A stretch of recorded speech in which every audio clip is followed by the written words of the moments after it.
Brought to you by great listeners just like yourselves. Head over to our Patreon page at patreon.com/baseball talk. And here's this edition of the Baseball Talk Radio Show.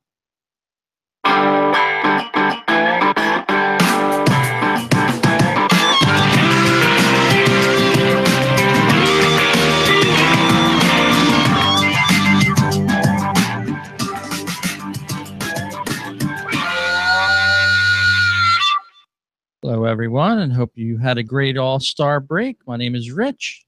And I'm Gary.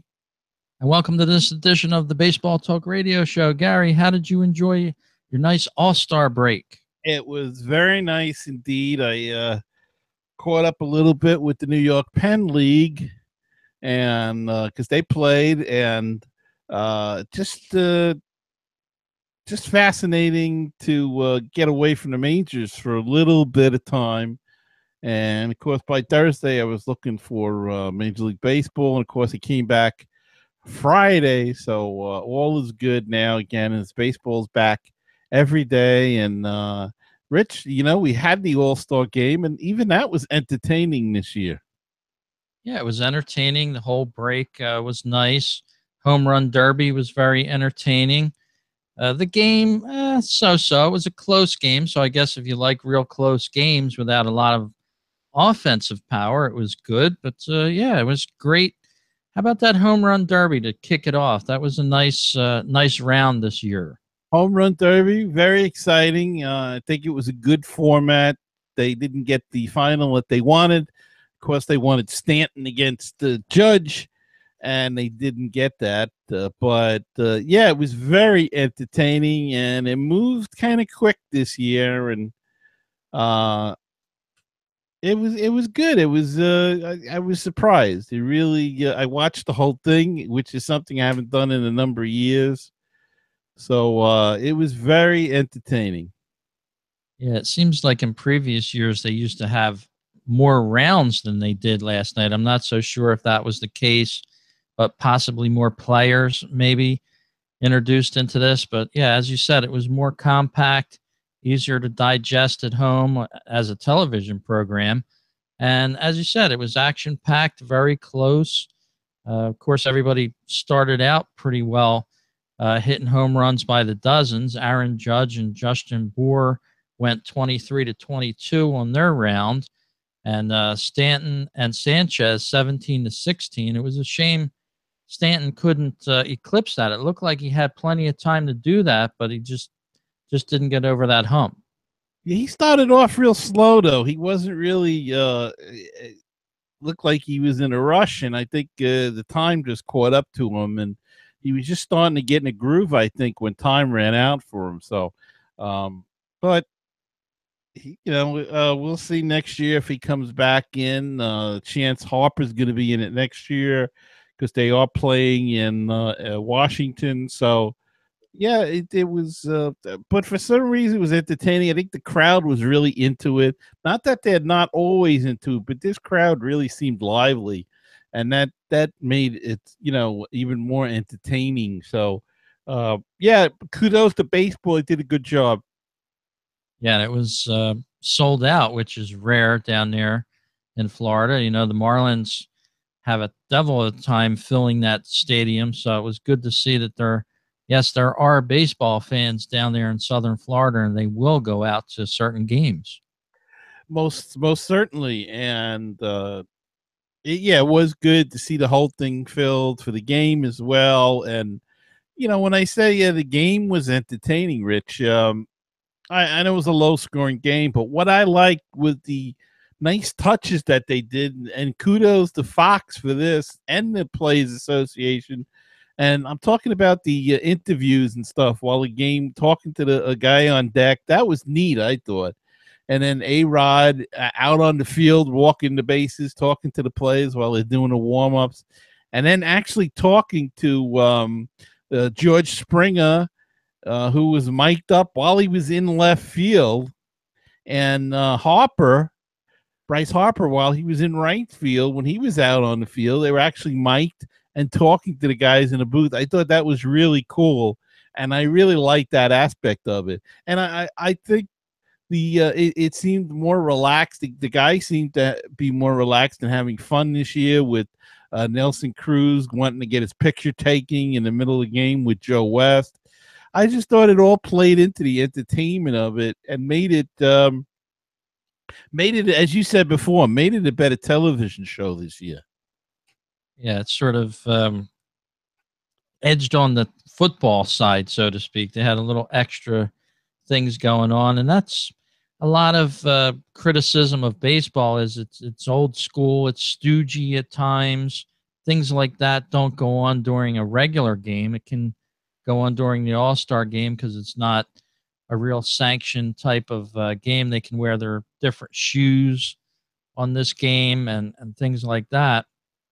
But yeah, they sort of let their hair down, and not so sure the baseball purists cared for all that picture taking and things like that. It was a little self indulgent there. I'm not so sure that should have happened during the game, but it did, and people seem to like it. What can you do? You got plenty of time after the game to get all the pictures you want, but they did it in the middle of the game. So interesting thing there, going along with cell phones and how people can't seem to put them down, and instant communication in this day and age. But I think what it did was it just made it more human. It made the players more human, and I think it made the umpire more human, and I just found it entertaining. And again, having them talk to the booth when they're out in the field, which was pretty neat, I thought. And I thought they did it right, and I thought they could do it because it was an exhibition, and I think they handled it well. They didn't overuse it. They didn't abuse it. Even when they talked to the leadoff hitters of the game in the batter's box before they actually went to the plate, I think they only did it for the beginning of the game, the first inning, one on each side.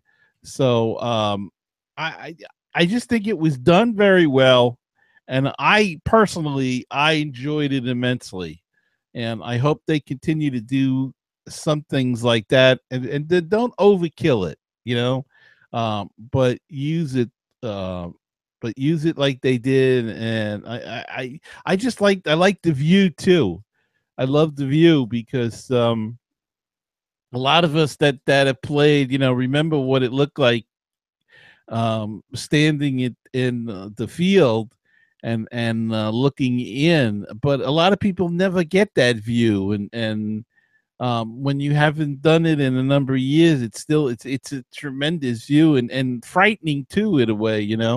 So what I always find interesting when I see that is, I remember if I would be at third base or whatever, and catching a ball, or first base, and a ball was hit to me, and how hard it was hit to me.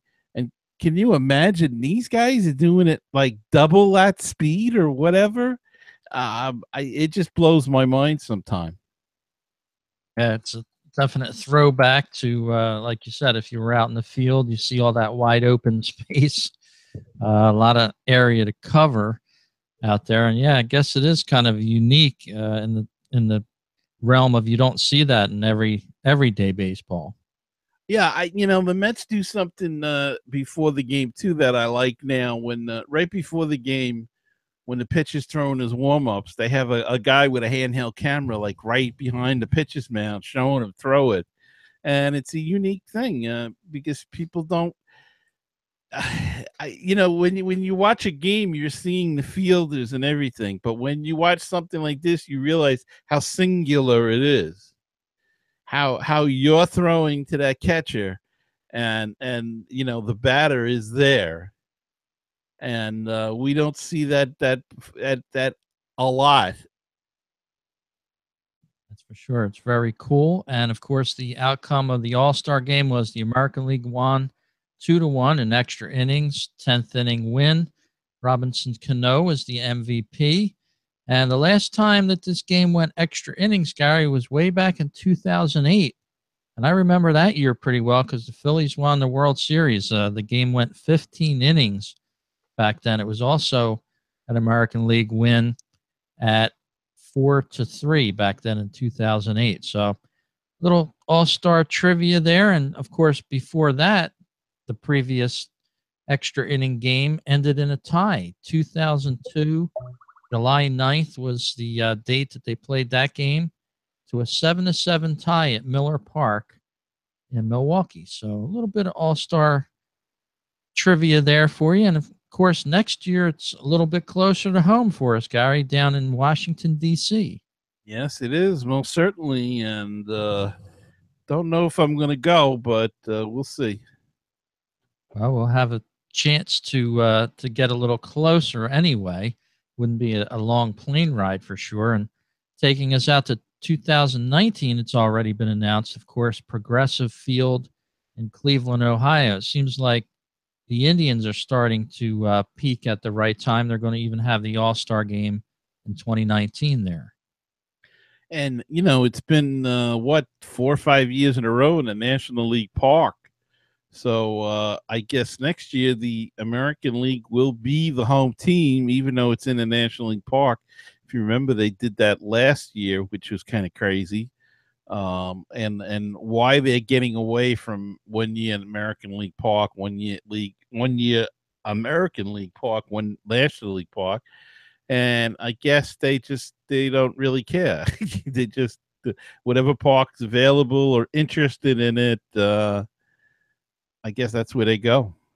Yeah, and whoever's sporting a new stadium, it seems like gets a little bit. Look at Marlins Park; they're just a couple years into it now, and they're had an All-Star game. It seems like places like Citi Field was a couple years old, and the All-Star game came to that. It's a good thing. I'm kind of wondering when the next trip to Philadelphia will be.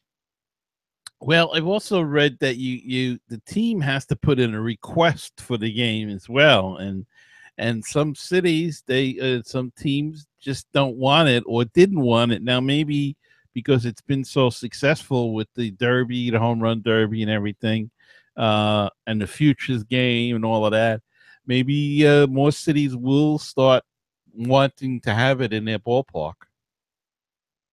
And of course, this year was the second year Chris Sale started the game for the American League, arguably one of the best pitchers in the American League there. And Scherzer got to start for the Washington Nationals, his home club for the NL this year. And let's see, who started in 2016? It looks like Sale versus Cueto.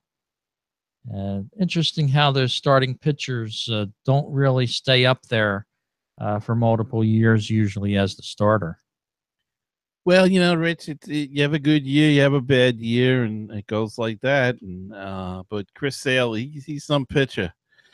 He's right up there with Kershaw, I think, and really is quite a good pitcher. And really enjoyed watching him work as well as Scherzer. I mean, as much I can't stand the National, Scherzer was awesome that night. He was all pumped up. He knew he was pitching one inning, and he put everything into it, and he was just awesome in that first inning. As he was. And I was kind of surprised. I know now with the All-Star game, it doesn't matter who wins the National or the American League. It used to count for the World Series, whoever got home opening field in the World Series. But I was surprised to read that went on for 14 years. I didn't think that was that long, that program. I didn't think it was that long either, but I never really liked that. I think I always liked it I think the fair way to do it is the even year, whatever way they used to do it. I think even was the National League, and odd years was the American League, or vice versa, whatever it was. I think it changed somewhere along the line then because of the strike the one year. But either way, have it one alternating years, I think is really the fairest way to do it. And the best record is okay, but I like the alternating years. Very cool. So it's back to that and away from awarding the All-Star game winner to the winner or the World Series home field advantage to the All-Star winner. I kind of liked it that way. It sort of gave these players an extra thing to go for in the All-Star game.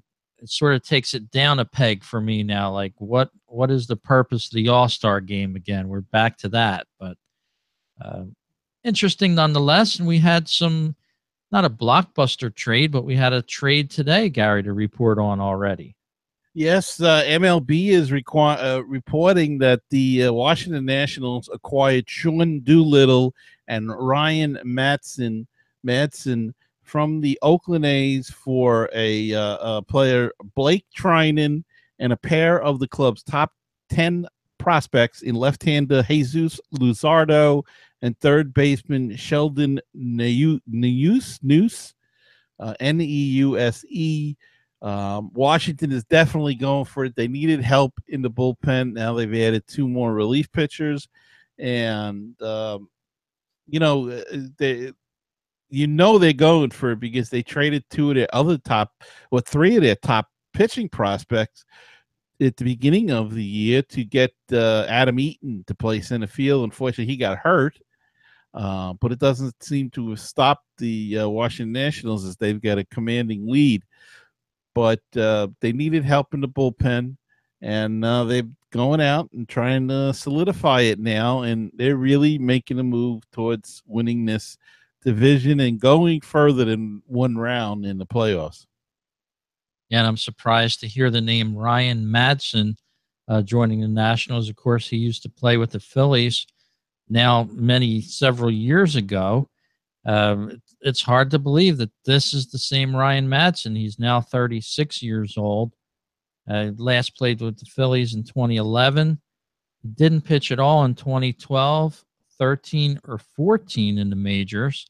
Then he resurfaced with the Kansas City Royals, and they just happened to win the World Series in 2015.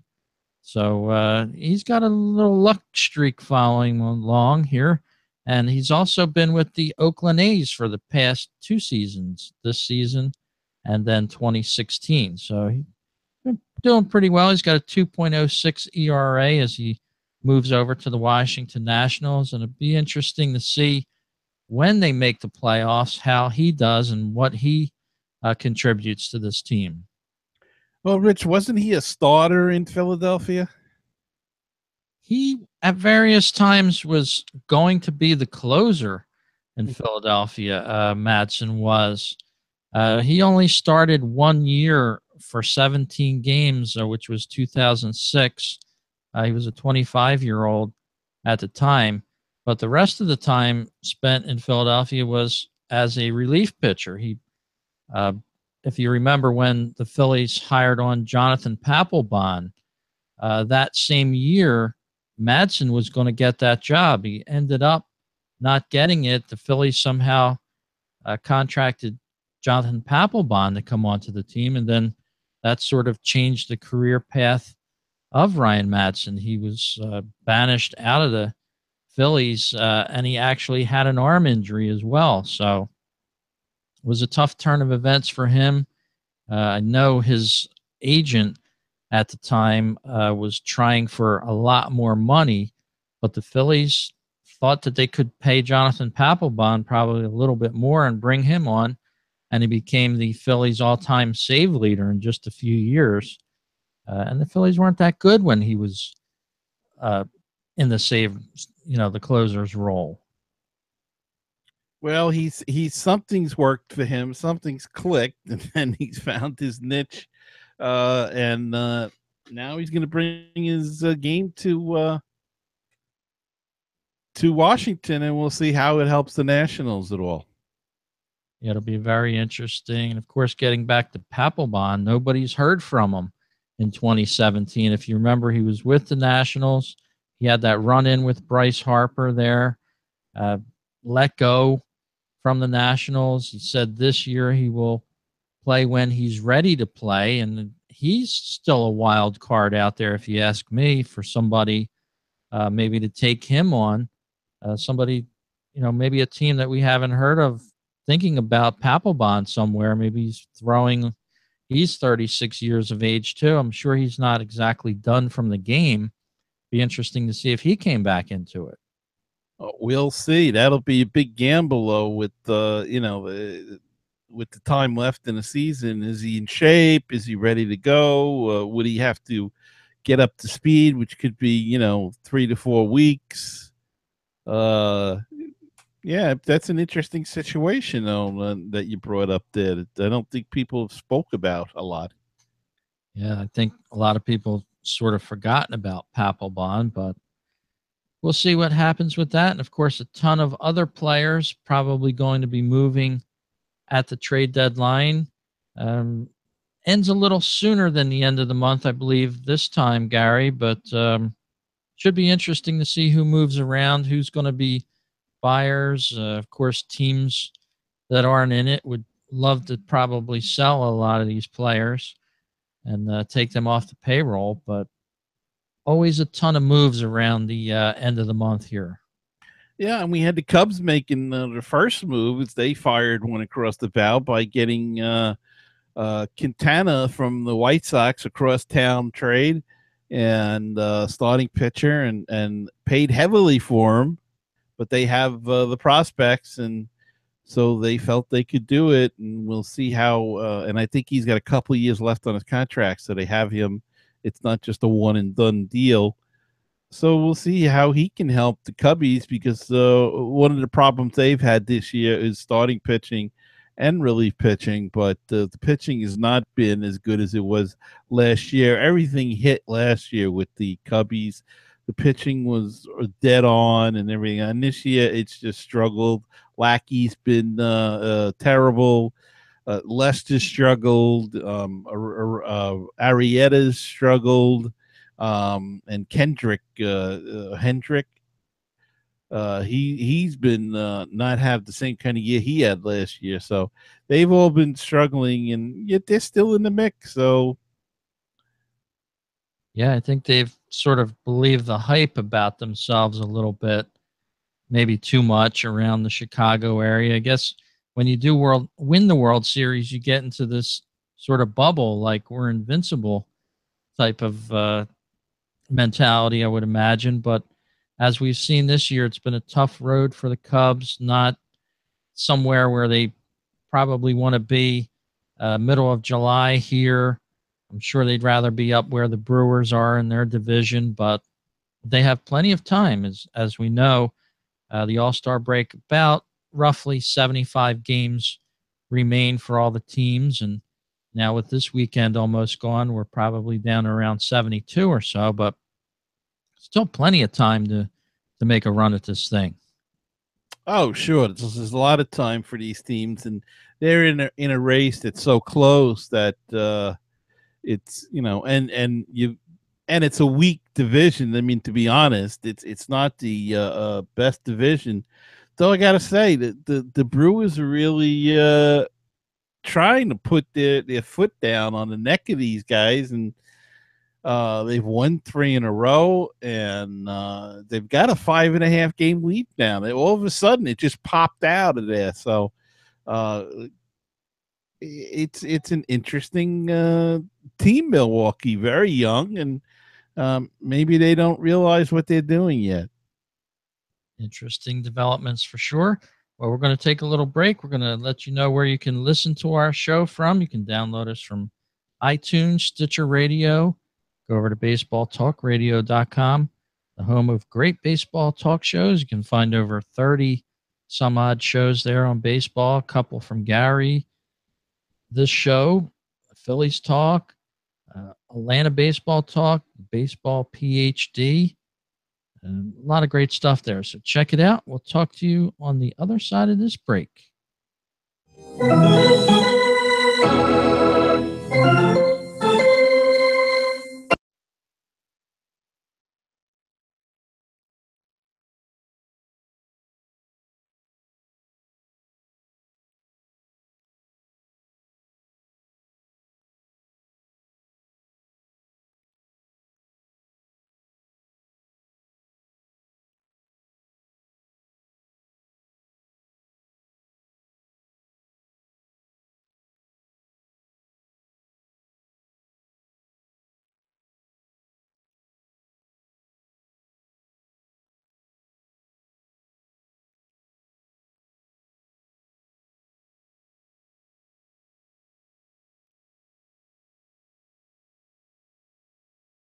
cover most of the teams, and Japanese baseball, fantasy baseball, all there at baseballtalkradio.com, the home of great baseball talk shows. And go check it out. It's a great place. And if you'd like to help us out a little bit, you can go to patreon.com, become a sponsor of the show. Help us out. $2 a month, $1 a month, anything you can give it all would be gratefully appreciated, and help us do more of this kind of thing, the video, and expand our capabilities, and maybe some on the road surprises in the summertime. So that's patreon.com/baseball talk.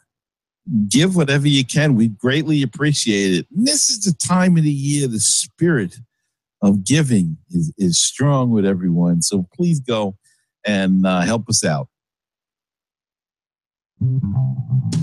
You're listening to BaseballPodcasts.net. Wouldn't it be great if you could get a PhD in life through baseball? Welcome to Baseball PhD, a tour company for your brain. 30 major league teams, 100 places to see. Let's touch them all as we make the road trip of a lifetime.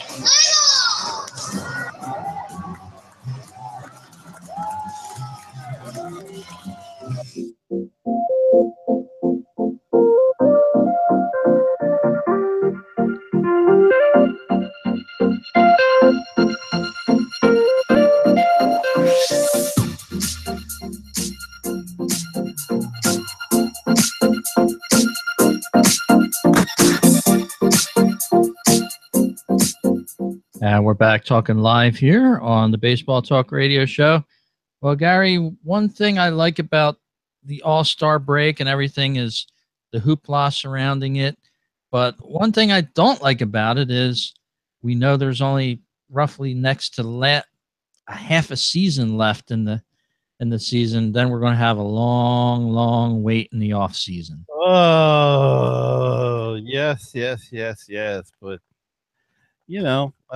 what can you do? That's the price we pay for this game. You have to follow it around the world, I guess. Check out some Arizona Fall League and some Dominican and Caribbean and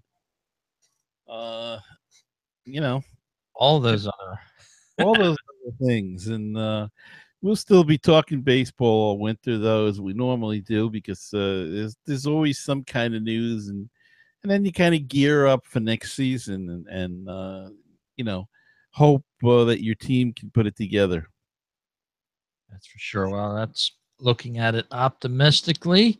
And, of course, a couple articles in the local online and newspaper, Chicago Tribune, about 2018 changes to the game, MLB, with Rob Manfred proposing even more changes to this game. So it'll be interesting to see what happens next year. It seems like so many changes are happening to this game. It's I hope they don't ruin it. Rich, and one of the things they're talking about that, and they seem to be pushing a lot, is this electronic strike zone. And I'm not sure if I'm on board with this thing. But they really are pushing it, and I think it's going to happen. And I don't see how they're going to do it. I mean, there are ways they could probably do it, but the way it's currently constructed is no way. I would think that you could, I wouldn't even think of the way they did it. They tried it in a couple of minor league games, but if they want to, try it, then try it in the All-Star game next year. That's the game to try it in, because it's an exhibition. Try it in spring training. Please don't bring it into the regular season until you have a clear-cut way of doing it, and it better be right.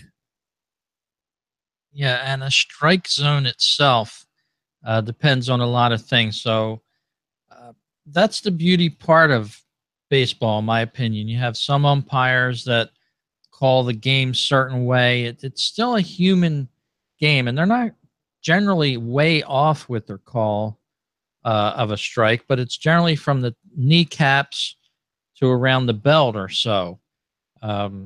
Some umpires go a little higher than that, but if you watch most of these pitch displays that they have on television now, most of the calls are right for the most part. There's a few that are on the line here and there, but yeah, that would even add more time to the game, and it would take a little bit more of the humanness out of baseball, and that would be a shame.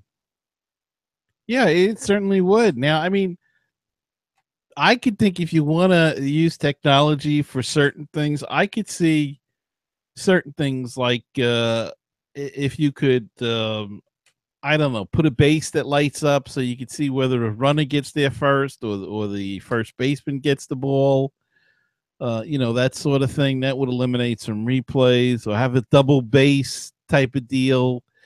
So the runner goes to a base to avoid any collisions, something like that, and have it light up. So if the umpire's looking, he can, use the hearing of the ball going into the mitt, but also look to see if the base lights up or whatever. You're giving away these $1 million ideas you have here.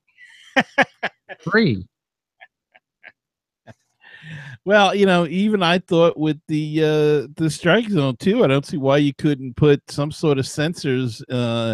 They're so tiny. Why can't you sew them into the uniform at the proper locations?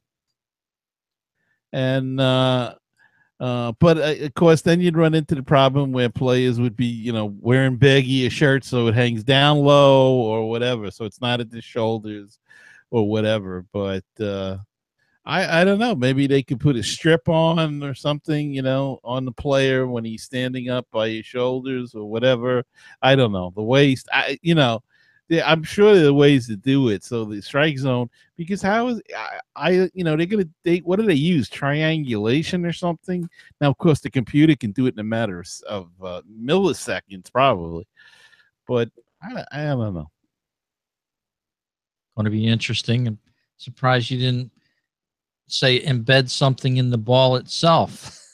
There you go. Now that's a possibility as well. The only thing with hitting it and the exit velocity might hurt the chip or whatever.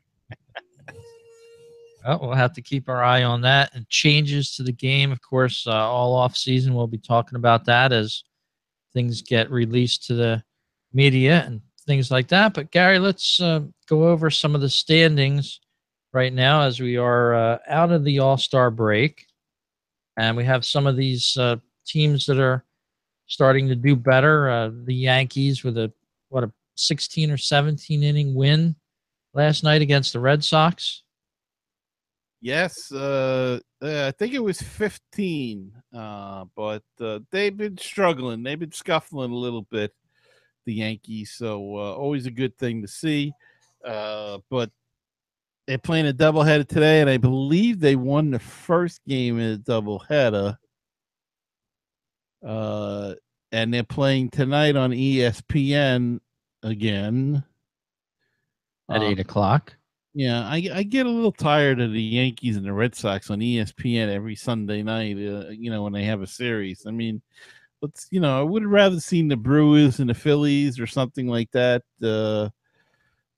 play a little bit, but then I don't really like the American League style of ball, so maybe that has something to do with it as well. But they're playing, but they're out of first and really out of second. The Yankees, as well as Boston, is taking a 2.5 game lead over the Yankees in third place, and the Tampa Bay Rays has snuck into second place with a 49-43 record. And Rich, they've come out of nowhere.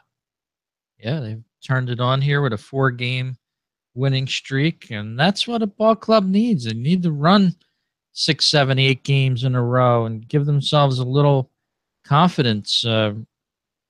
That's all a ball club needs, especially if they're still close. I know even your Mets sort of seem like they're revitalized, even though they're back in the standings. A couple wins like they've had right after the All-Star game can give them a little juice to go further.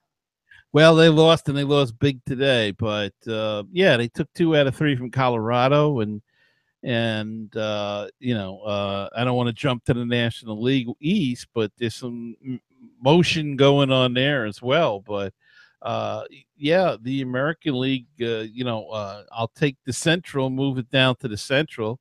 And Cleveland's hanging in there. They lost 3 in a row, so they're kind of coming back to Minnesota and Kansas City. Kansas City was back. They were down in last place there for a while, and they battled their way back to a game below 500. But they've lost 5 in a row, so they got to pick it up again. Minnesota's still hanging in there, Rich, and they're a surprise team this year. And of course, in the West is there's Houston, and then there's the rest of the league. That's it. They're on the gas pedal strong. I don't think anybody's going to catch them unless the wheels come off. 61-30 so far. I think the Phillies have the opposite record. They don't even have 30 wins. Or 29 wins and 60 losses. They might have just won today. I believe they're ahead right now. So if we penciled them in for a win today, they'd have 30 wins and 60 losses.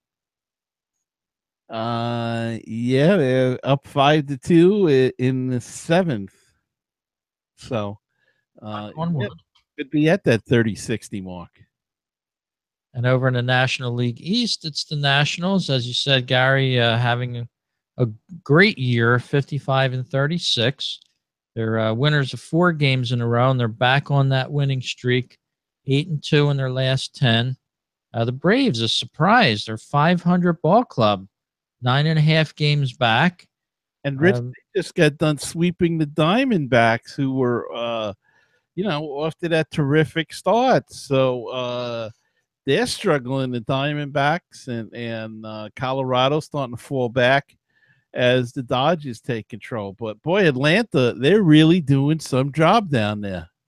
Yeah, they've turned it around. The last I remember hearing about them is they were just about out of it for this season, but now they've sort of climbed back up, as you said, and are not in contention yet, but they're on the good side. So they would probably be buyers at the trade deadline this year. The Milwaukee Brewers having a great year, as you said earlier.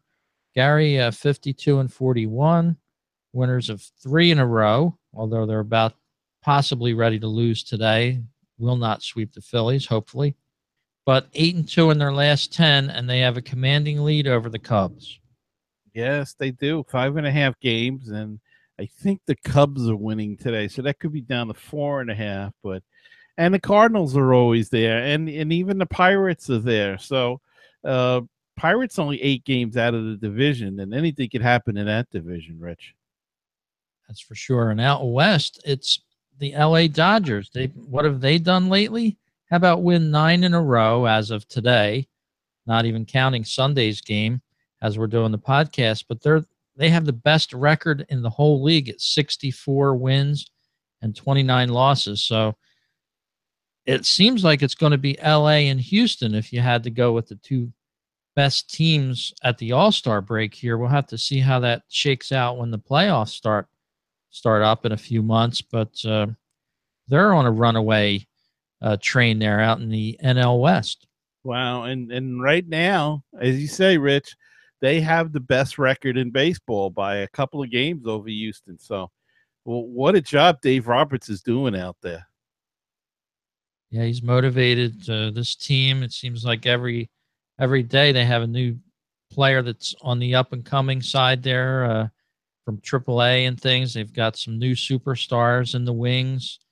They're definitely a team on the rise. So very interesting to see how this trade deadline will work out. And, of course, we'll be talking about that a whole lot more on our next program here. And, Gary, it's nice to get back in the saddle and we have baseball to watch again.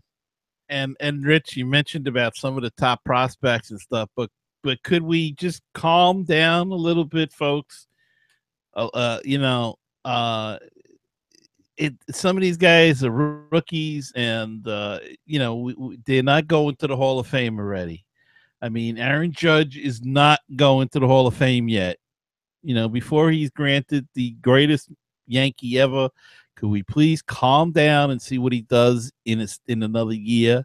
The same thing with Bellinger out in L.A. Can we calm down and see what they do? I mean, baseball has shown us there's been a lot of one-year wonders.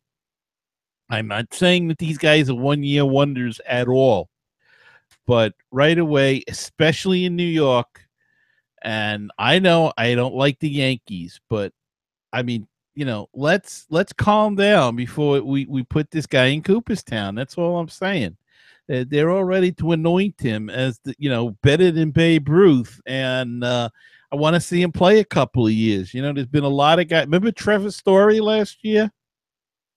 I remember the name. Yeah. He got off to that great start with Colorado. They got rid of Tulowitzki. He hit 20 home runs and all of that. He's hitting 223 this year.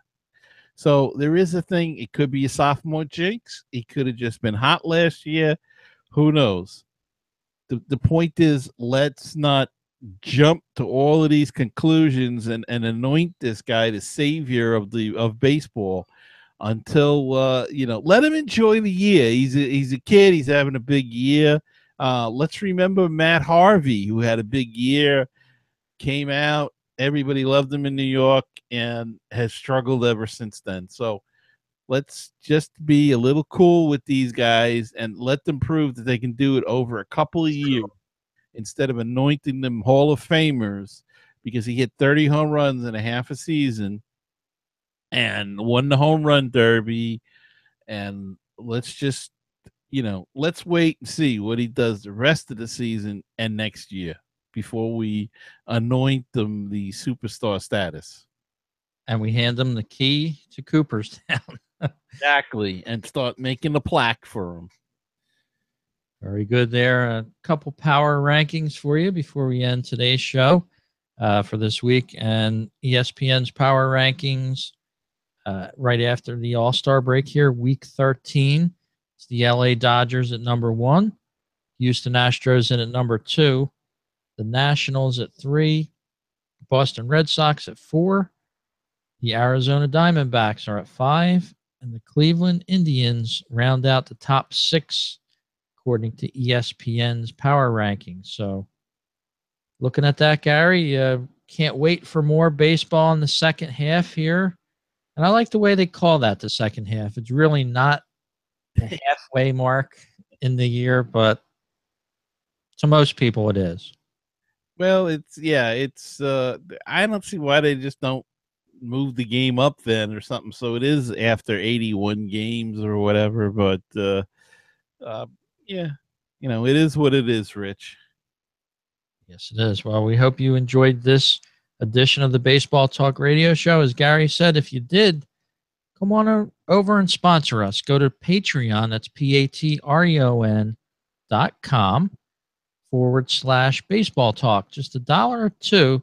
We're talking about a cup of coffee a month. It'd be great for us to get some more things that we can get for this program for you. So we can do it with some cash and your participation and your sponsorship. Gary, it's nice to talk to you again and can't wait for next show. Always the same here, Rich, and we'll see you next time.